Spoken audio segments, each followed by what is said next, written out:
Nung dumating kami dito sa Australia noong year 2016 mga kabisdak, nagsimula kaming nagstay sa isang maliit na kwarto. Isang shared house yun, bali sa isang bahay, ang dami namin mga kabisdak. Tapos isang maliit na kwarto yung nirentahan namin. Doon sa kwarto na yun, doon namin ginagawa lahat. Naglalaro, kumakain, lahat-lahat na. And then, fast forward, after 9, 10, almost 10 years, andito na kami sa Blacktown mga kabisdak, yun.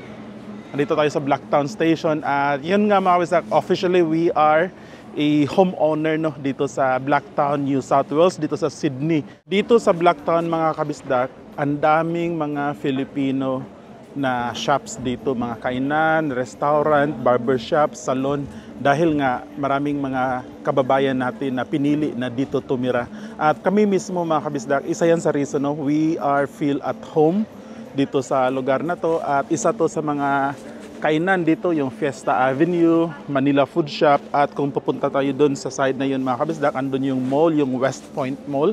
So from now on mga kabisdak, marami na tayong mga vlogs na, hi bro, mga gagawin dito sa Blacktown, no?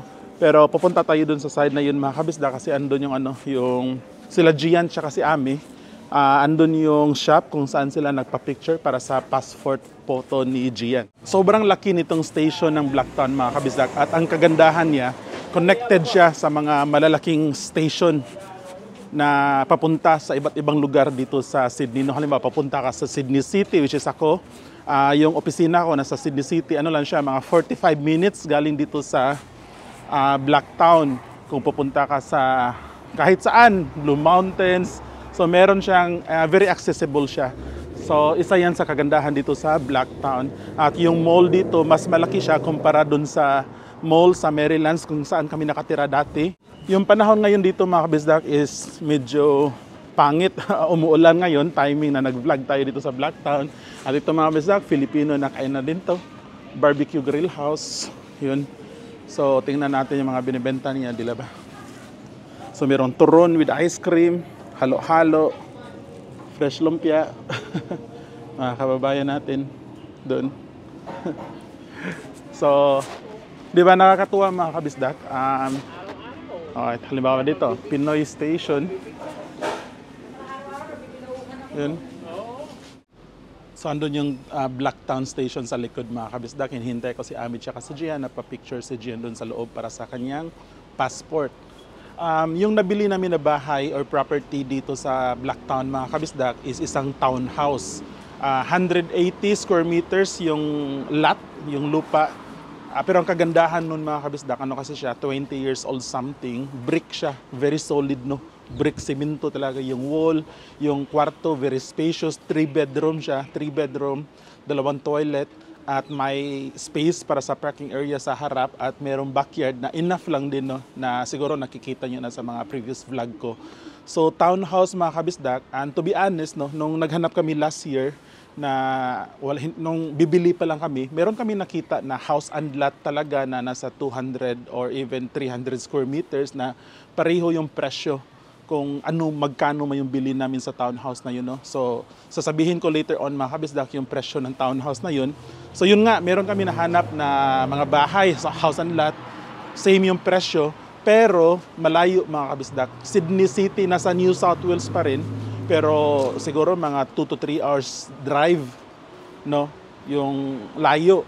Merong nasa 1 hour lang, pero wala namang yung neighborhood ba, walang malapit na school, yung taekwondo, yung piano lesson. So, yung pinaka-main deciding factor talaga sa amin ni Mrs., ni Ami, is yung kay Gian, yung mga activities niya ngayon. Yung activities niya, as much as possible, gusto namin continuous, no? So, aware naman kami na sa ibang lugar, sa ibang suburb, kahit lilipat kami ng ibang state, halimbawa sa Melbourne, Queensland, meron namang mga school, taekwondo school, piano lesson, di ba? Maraming mga ganyan. Pero, as of now, kasi mga kabisdak, Gian is already 10 years old na siya, no? So, grade 4 siya, year 4, 10 years old. At matagal na siya nagtitrain sa taekwondo, sa piano, at meron na siyang na-build ba na mga relationship, friendship, halimbawa doon sa taekwondo. So, may mga kaibigan na siya doon, sila Cameron, sila Andrew. Tapos sa piano lesson naman, yung teacher niya, si Steven, at very happy kami sa development ni Gian sa kanyang piano. Kaya naisip namin na mas maganda sana na hindi siya malipat no, ng club, ng school. At yun nga, swak siya. No, naghanap kami, may nahanap kami na townhouse na available, na sakto sa budget namin. At meron din kami mga kaibigan sa village na yun, sa area na yun mga kabisda. Kaya sabi namin, sige dito na tayo, maganda. Mas marami siyang advantage, benefit. Dahil sa number one reason para kay Gian, hindi niya kailangang lumipat ng taekwondo club, piano lesson, sa basketball, merong yung sa Joe Flow na Filipino basketball, nandito din malapit sa Blacktown. Kaya saktong-sakto mga kabisda. Kaya sabi namin, sige, ito yung number one reason natin para kay Gian. Kasi kami nagsusumikap talaga kami ni Ami no, para kay Gian. Tapos yung pangalawang reason mga kabisda, yung budget din, yung pera namin na pambili ng bahay is saktong-sakto sa presyo ng townhouse na to. So, nung naghanap kami last year, meron naman kami nahanap na house and lot. So, tapos na si Gian mga kabisdak. How is it? Finished? Whoa! Where is it? Wait. There. Alright, that will go to your passport. Look handsome, bro. Look handsome.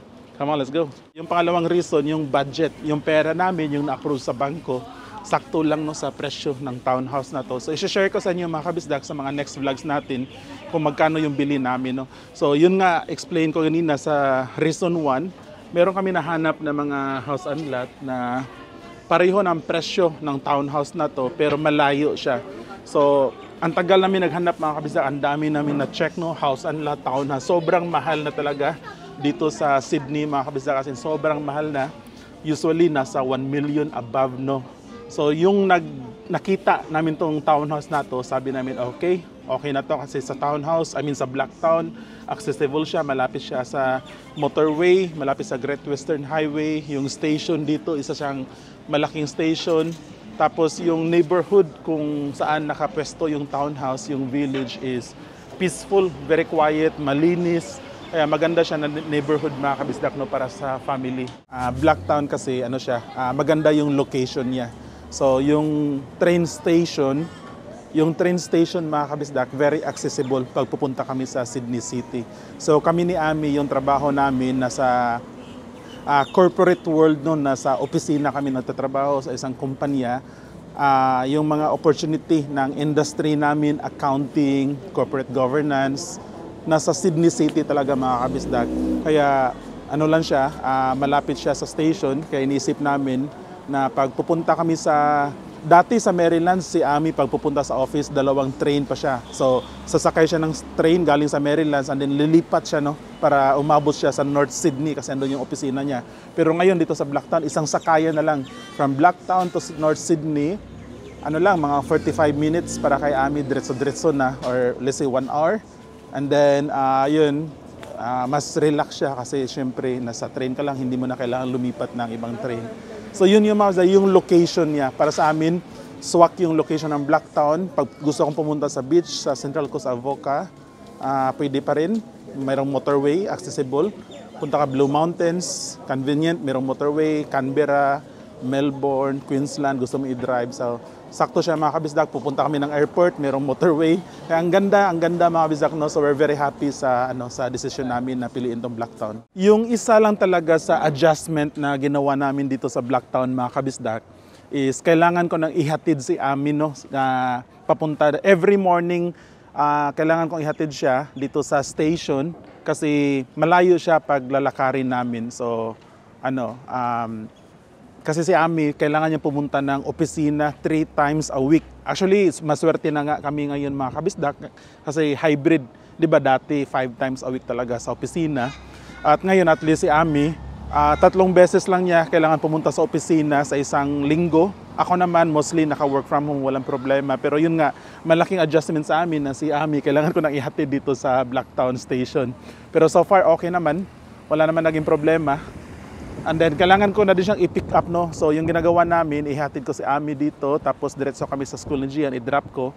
Tapos, mostly, dumadating si Ami dito sa station pagkahapon, mga 6:00 ng hapon. So, kailangan ko din siyang i-pick up. So, dito sa area na to, sa likod ko, ito yung pick up at drop off. Dito ko din na-drop si Ami sa morning, dito ko din siya pinipick up. Kaya yung ginagawa ni Ami, halimbawa natagalan ako, bibili siya ng pagkain either dito, yung pang dinner namin. Pero yung drive mga kabisdak, yung drive galing sa bahay papunta dito sa Blacktown Station is ano naman, malapit lang, less than 10 minutes. Actually malapit lang siya i-drive, pero pag lakarin mo, malayo. So yun. Pero so far okay naman din, especially yung sasakyan na nakuha namin, yung Subaru, isa na lang yung makina, maliit, hindi siya magastos sa gasolina. Dati kasi sa Marylands mga kabisdak is malapit kami sa sa Maryland Station, no? So walking distance lang. Pero ganun talaga mga kabisdak, na walang perfect na setup. So meron ka talagang kailangan i-give up pag meron kang gustong baguhin sa baguhin sa buhay mo, at isa na to. And then so far again, wala naman kami naging problema. Siguro halimbawa may sira yung sasakyan, hindi namin pwedeng gamitin. Meron namang bus stop na malapit dun sa bahay, sa village namin. Yung sa tapat talaga, pwede kang mag-bus papunta dito. Actually, na-try ko na siya mga kabisdak. Yung meron kami activity sa kumpanya, hindi ako nag-drive. So, kailangan ko mag-bus kasi may inuman konti, may alcohol. So, bawal mag-drive nun. Kaya iniwan ko yung sasakyan. Pag uwi ko, nag-bus ako. Okay naman siya. Kasi nga, itong Blacktown Station sa likod, isa siyang isa sa pinakamalaki at main station dito sa Sydney. At yung the best talaga mga kabisdak, no, is ang daming kainan dito. So kami na magpamilya ni Ami, ni Gian, mas marami kaming family activity, family bonding since lumipat kami dito sa Blacktown. Kumusta naman yung dito sa Blacktown? Ano yung experience mo dito? Okay naman mga kabisdak, masaya actually, ang daming Pinoy shops. Tapos madaling mag-grocery, mga kainan. Yung adjustment lang yung pagpupunta ng work kasi medyo malayo kami sa station. So, kailangan ko mag-bus or kung di naman pwedeng ihatid, yan, magpapatid ako sa station. Tama yun mga. Pero di ba isang isang train station lang galing sa Blacktown papunta sa opisina? Mas straight lang siya. So, once nasa train na, pwede ka nang diretso na. Hindi ka na yung dati kasi nagtatransfer pa ako ng Parramatta or Strathfield. Yung nasa Marylands pa kami mga kabisdak, yung ginagawa niya, from Marylands, punta siya Parramatta, then Parramatta papuntang North Sydney, kung andun yung opisina niya. Ngayon dito from Blacktown to North Sydney. Mas makakaupo agad sa train. Oh, look at this. Meron pang pasabaw mga kabisdak. Sabaw to ba to? Yes. Ati. So andito na yung order natin mga kabisdak. Hindi ko pa nabuksan. Sabayan natin tingnan. Oh my God. Ang laki. Sobra. Magkano to, Beb? $15. Grabe yung laki for $15 sa kabisdak, no? So yun nga. Dito to sa Barbecue Grill House, Filipino restaurant. Katapat lang ng sa train station. So yun yung train station, no? So hanapin nyo lang to dito. Ano sa Gia. So yun. Ang dami pork belly, kami yan. Ang maganda pala dito mga kabisdak, pwede kang magkamay yan. Gia is using, meron silang plastic gloves. So yan, si Gia nagkakamay lang using his hand, meron plastic gloves. Look at that. Yan, marami ng tao mga kabisdak. Yan. Marami ng tao dito.